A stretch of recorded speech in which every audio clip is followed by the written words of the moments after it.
Welcome to another patch notes breakdown with me, Blaze McBain. We have Odin's Onslaught, the 9.12, 9.12, however you want to word it. Patch notes. I've seen a bunch of different things coming up. I have not read through these patch notes. I've seen snippets and been told snippets, but I haven't actually read through them just like normal. So we're going to go through, we're going to do skins. We're going to go through each kind of change. We'll talk about the dev notes on them and my thoughts. And as always, you know, in the comments below, let me know what you're thinking. We have Tokyo Machine Loki. This is a Monster Cat chest skin. I forgot who's voicing this. I saw it today and it's slipping my mind, but I like the idea of this and I'm hoping it's really good. We also have Nidhogg Jormungandr. Super sick looking skin. This is part of a new chest. And then for Yulefest, we're getting Spellblaster Charybdis. Let's go. We need more Charybdis skins. And I'm all about that. Then we have Lunar Lightning Ishtar. Dude, are we getting Hunter Patch? Is this the Hunter Patch? What is this? Two of my best hunters getting skins. Let's go. Infinite Wave Poseidon. I want to know what that looks like in game. That's cool. And then the SWC drop. We're getting a SWC Thanatos skin. Thanatos. Then we have our update on December 27th. We're getting Fox Girl 9 Daji, Hell Raider Hercules, and Gecko Taverner Cabrakan. He is dabbing. I love this. Dude, these skins are sick. Then on January 10th, which will be the second round of bonus balance because they're going to take a break during Christmas, we're going to get Cannon Crusader Vulcan, AP 15 Alpuash, and Claw of the Deep Kepri. You know what that means. You know what it means when we see a good old Kepri skin or Kepri being played. You got to hit him with the good old Kepri Bezos. Just, real quick, got to hit him with the... Hold on, wait for it. Turn this up a smidge. Got him with the... SUPPRT, oh hey, I hope he's on my team. Kepri Bezos. All right, I'm not going to torture everybody with that, but, that's what we're doing. But that's the release schedule. We have Odin's Onslaughts coming out on December 13th. Along with Yulefest and the Monster Cat chest. I'm going to be doing some investigating about this Onslaught update. Obviously, we're going to talk about it here. Uber Casual Smiters, I'll put a link below, or it'll be in the link tree. We'll be hosting an event. We're trying to do a DKO tournament, and I want to do something surrounding the adventure this month, so keep an eye out for that. On December 19th, we're getting the SPL Skins Prime Gaming. So basically, all 8 teams are getting a Prime Gaming skin. If you have Prime Gaming, you get all 8 skins. December 27th, we'll get bonus update number 1, which is the Yulefest and event skins and the Team Gecko chest. And then on January 10th, we'll get the second bonus update with the Yulefest and the Truth and Hammer chest. So our new adventure, finally, we've been told that Smite Night was an adventure. That's not what it really has been. This is the first true adventure we've had in the past few years. We're getting Odin's Onslaught. Really beautiful looking map. I think the light. This is sick. It's supposed to be a PvPvE map, and I'm very excited about this, and I'm really curious to see how it goes. Odin has hired 5 teams of 2 to defeat the Herald of Ragnarok. Face off against each other in a bounty threshold of 35,000 gold. Defeat jungle monsters, players, and roaming boss bounties. Secure and deliver trophies for even larger rewards. There are 4 unique locales in which players fight. There are 3 overworld zones. So you have Effelheim, the Autumn Zone. You have Jotunheim, the wintry home of the Jotuns and the Giants. You have Midgard, the temperate realm of man. And you have the Underworld, the bleak shore, the corpse of Helheim. This mode is 10 players. Obviously, 5 teams of 2. The starting level is 3. Starting gold, 3,000. The win condition is 35,000 gold. This is going to be awesome. I 100% want to do this for Uber Casual Smite event. So if we can do customs of this, I don't know if we're going to be able to. We will. Otherwise, maybe we do something like we do with the speedrun event, and I'll update that in the Discord over there. So keep an eye out. This is the map. This is the breakdown of it. So you have your buffs as normal. We'll have to do like a real in-depth look at this. So and then you have these little areas over here. I'm not sure what those are going to be. This is sometimes like oracles with I don't know what the blue arrow is going to be. I guess they're going to tell us here. Game flow, players will initially spawn in one of 5 bases on the map's outer edge, defeat jungle caps, complete objectives 3 times. Norns, all 3 must be cleared to summon Nidhogg. Roaming Nidhogg encounter, scale capture, changing capture locations. Final Norns, these will respawn. Final Nidhogg confrontation, final skull capture, drop from final Nidhogg. Detailed game rules. Banned gods. These gods have either technical issues or clear gameplay advantages. They have banned Aphrodite, Kleena, Jormungandr, Giannis, Jingwei, the Morgan, Heimdall, and Persephone. The banned items are Hand of the Gods, Eye of the Jungle, Protector of the Jungle, Seer of the Jungle, Teleport Fragment, Greater Teleport Fragment, Heroic Teleport, Persistent Teleport. So they banned 2 starter items and then Hand of the Gods. All jungle buffs stack with each other, so it's like Old Conquest. And all jungle camps have a buff holder that drops a single buff, including the Norns. You have marked objectives on the map. So Norn bosses, capture points, all are marked with a waypoint indicator. That's the blue circle we saw outlined on the map. And these must be slain, completed in order to move to the next round of objectives. Although jungle camps will consistently respawn and players are free to win the game without completing these objectives if they choose. Health orbs. So basically you get a health orb. They heal you nearby teammates with a 60 unit raise, 15% of your initial burst, and 2% each tick. Think of Assault. Valkyrie fountains. You recover mana and can shop the Valkyrie fountains throughout the map. There are 10 in total, marked by a Valkyrie statue with a blue aura. Unlike normal fountains, you do not recover health. You have dynamic respawns. They grant temporary invulnerability until you leave the Valkyrie fountain you spawned in, or they expire after 10 seconds. Any team can spawn at these areas. Recalling is disabled. Healing rules. 20% global healing reduction and additional 10% lifesteal reduction on top of that. Your buff camps are you have attack speed. It respawns every 60 seconds, and it gives you 20% attack speed, lasts for 120 seconds. You have the green buff. You have the red buff. You have the Norns that give you yellow buff and prots. You have the Dragon Scale buff, provides you 1 stack of protections per delivery up to 3, grants 15 magical and physical prots. You have the Dragon Skull buff, which is granted upon delivering the skull, provides you mana and health percent based healing, 0.8 mana, 1.6 healing, and provides 50 physical power and 70 magical power. Capture the trophy. Each time Nidhogg is defeated, you will drop a trophy, either a scale or a skull. Trophies function like capture the flag mechanic from Nike's Adventure. Players' movement speed is reduced by 30%. Additionally, they are silenced and crippled while holding the trophy.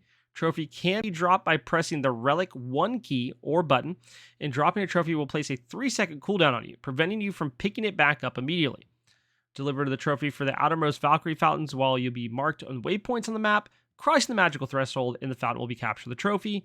Each location Nidhogg appears, it will have a different basis select on the drop-off locations, so pay attention to the mark of waypoints. Team Gold bounty chest cheat sheet per player base values. You basically get 5 times 15 gold for roaming war patrol, 4 times 25 for Nastron Draugr, 135 gold for support and attack speed camps, 170 gold for damage, 180 for player bounty, 225 for Norn, 600 gold for roaming Nidhogg, and then the capture values: first capture 600, second 8, third 1,000, final Nidhogg 800, and skull capture 1,500. So I think this is gonna be really interesting. That was a very elaborate breakdown, but I think this is gonna be cool. We get a PvE mode. You don't have to follow the objectives. You can play it your own way.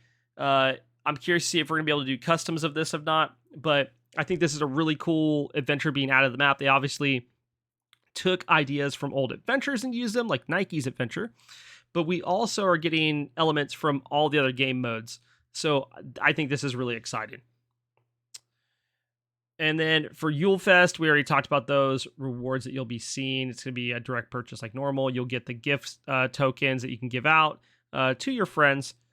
Our new Smite Nights that are coming up, all 6 weeks of Smite Nights will feature the new adventure Odin's Onslaught.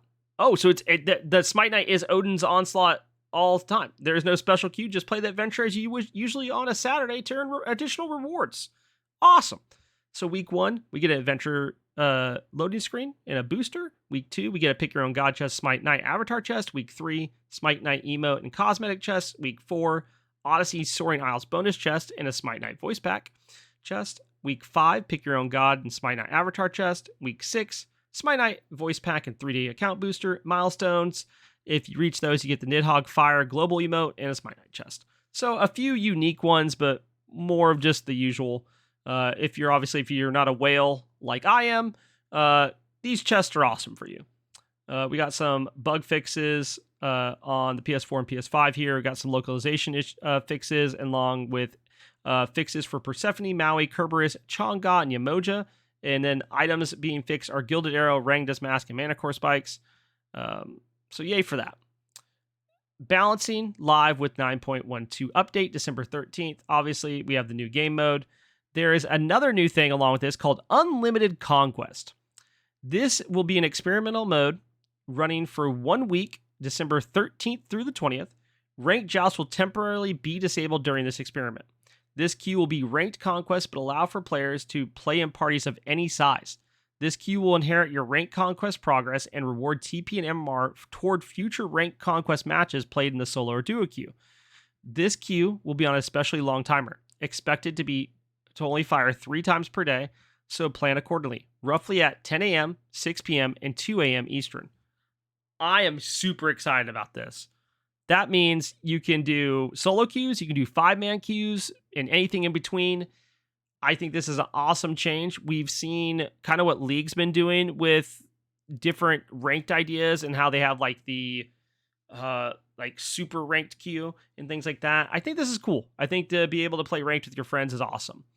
They're also bringing us SWC Conquest. As we prepare for the World Championships, we're making some environmental art changes as they do every year. So you'll have the SWC trophy is placed across the Fire Giant. From the Fire Giant, SPL logos all around on the ground in mid lane. SPL banners hang in the Order and Chaos bases. And previous SWC champion skin statues are placed around the map. So they have some goals for their SWC prep. And this is going to kind of give us the TLDR of what's going to be going on in this patch. So I'm going to read through this and then we'll go and kind of break everything down. As usual, we approach the end of the season. We aim to keep it light on the balance as a whole. Last update, the subsequent bonus patches made some big changes in Smite, and their impacts are still playing out across the SPL playoffs. Out of respect for SPL players, scrim time, and for the goal of preserving the meta across the multiple SWC play-in phases, we weren't making too many big changes. We'll be buffing a series of underperforming gods to further diversify each role's god pool in SPL, as well as reinvigorate casual play with these gods. Those gods are going to include Honor, Ao Kuang, Kukulane, Hibwa, Heimdallr, Jormungandr, Neith, Tiamat, and Tsukiyomi.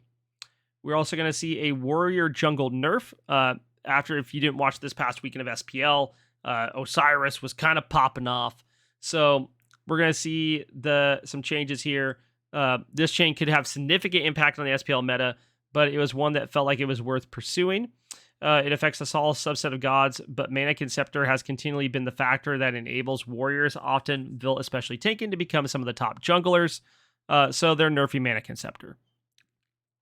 Special case god adjustments. We have a few other adjustments that could affect SPL. Those are Maui and Ymir. They are both require some specific adjustments for different reasons. Maui is new to the roster and is seeing SPL play, but his performance across other skill levels and game modes has been especially low. He is getting some targeted buffs to Master Fishman to make the charge up and firing experience of this ability much smoother. And then he's also seen a key shift to Mystical Lua, ability to nerf the movement speed it provides. If you did not watch SPL play like World Qualifiers, like Maui with Sprint was kind of popping off. Ymir has been a top SPL meta for a while now. Very true. Ymir's Ice Wall has been a definite focus of discussion. Previously, this ability was intensely powerful to rank up to get the max wall duration, shorter cooldown, which removed a lot of flexibility of the god, and encouraged going into wall spam. We have made this ability no longer scaled down to cooldown per rank, and the max wall duration is now significantly less. As Ymir generally does not overperform or create balance frustrations, we also buffed his rank 1 cooldown and wall duration. So the nerfs that we're going to see is a Maui buff, Ymir shift, and Ishtar nerf. Ishtar has been especially good in duo lane right now. She has been shredding. So I'm not surprised to see a nerf there. Mannequin's nerf is decreased damage to gods from 16 plus 5% to 8 plus 2.5%. Minion damage is unchanged. So really they're just focusing on the idea of these tanky junglers being able to go in on a god and reducing that damage. I think this is a safe way to nerf Mana Conceptor. without going super into it, because you do have some junglers that like to use mannequins. I think this is a safe change. I think it's definitely going to be felt on these Osiris's, Erlongs, things like that, but I think we're going to be okay. On her buff, decrease the cooldown of his leap from 15 seconds to scaling down from 15 to 13. I don't know if this brings On Her like super far up, but I do like seeing On Her in play. So let's make that happen. Al Kwong, Wild Storm, but they decreased the mana cost. It used to be from 60 to 80. Now it's from 50 to 70, so 10 each level. It's going to be feeling pretty good. And decrease the cooldown from 7 to 6 seconds. Kugelane, aka Budget King Arthur. I hate saying that, but that's kind of what he is.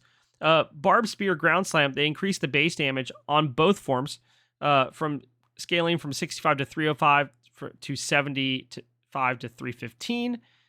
Again, buffing it 10 each level. I think this is a safe move here. Along with that, we have Spear of the Mortal Pain, Warcry. Both of those are getting a base damage increase from 165 scaling to 145. Which will be now 175 scaling to 475. That's a huge change on the later part there. For going from 445 to 475 is pretty significant. Hibwa is getting increased base movement speed from 355 to 360 and increased HP per level from 70 to 75. While for instance, the Cuckoo, Al Kwong, and On Her buffs I think are pretty good and significant. Hibwa is a very interesting one because it's like a slight shift. I wonder if this makes him played. And if it does, why? Why wasn't he being played before? Like 5 unit speed is not super insane. So I'm curious to see. Heimdallr buffed. Piercing Sight. They increased the base damage that scales from 70 to 310 to now 90 to 310. Wow, that's a significant early game buff to help this clear. Heimdall will be played off this buff, 100%. Jormungandr, Venomous Haze decreased the cooldown that scaled from 16 to 12, now 15 to 11. That's a nice change. Consuming Bellow decreased the cooldown from 14 to 13 seconds. I don't think this fixes the inherent problem of why people don't play Jormungandr. Do I think it's a move in the right direction? Sure. Does it make him played more? I don't know. Ishtar nerf, Imbued Arrows increase the cooldown from 9 seconds to 10 seconds and decrease the damage of Storm Shot from 85% to 80% of Ishtar's basic attack damage. This is a perfect type of nerf for her to kind of adjust her down without gutting her. And I think this is a good nerf. I think this is really good. Master Fisherman increased the base damage, scaling from 100 to 360 to 100 to 380. Again, helping his late game a little bit. Increase the range of this ability when at 0 charge from 4 to 25. That's a great change. Decrease the time it takes to reach max range from 1.4 seconds to 1 second. This is huge. This is a huge Maui buff. Mystical Lua shifted movement speed from 4 to scaling to 20% to 8 scaling to 16%. And then protections from 5 scaling to 25 to 15 scaling to 35. So they're shifting the movement speed down but giving more prots. I think this is a fantastic shift on Maui. I think this is going to feel really good. Neath buff, Unravel, decreased cooldown from 15 to 14. Backflip, this ability will now pass through all player-made walls. Oh my god. That's insanity. I don't think this is going to make her played more than she is now. I think she's already played pretty much a good amount. But that's an insane buff. Maybe she does see more play because of that. That's kind of crazy. Tiamat, Primordial Onslaught increased the base damage from 80 scaling to 90 to 80 scaling to 100. Not too significant.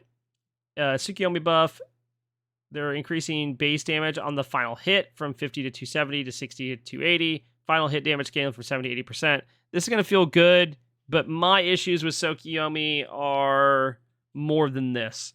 And I think while this is a good change and he might get played a little bit more, I don't think this is too insane. And then the Ymir shift, shield wall lifetime is going to be scaling, that was scaling from 2 to 6 seconds, will now be 2.5 to 4.5, just providing more consistent wall length throughout the entire game. And shifted the cooldown from 14 that scaled down to 10 to now 13 at all ranks. So this is a good adjustment to Ymir without just absolutely just kind of destroying his kit and making him unplayable. I think this is a very, very good patch. I'm excited to play it next week. I'm excited to hit the Odin's Onslaught queues. If you're interested in joining in with us, join the Discord, come play with the community. We always want new players around. We want to help people enjoy the game more. and learn about it. So come hang out. But that's the patch notes breakdown. I think this is gonna be a great patch. I really like what we're doing, like heading into SWC. Make sure to grab those Pride Gaming skins, and I will catch you on the flip side. Bye.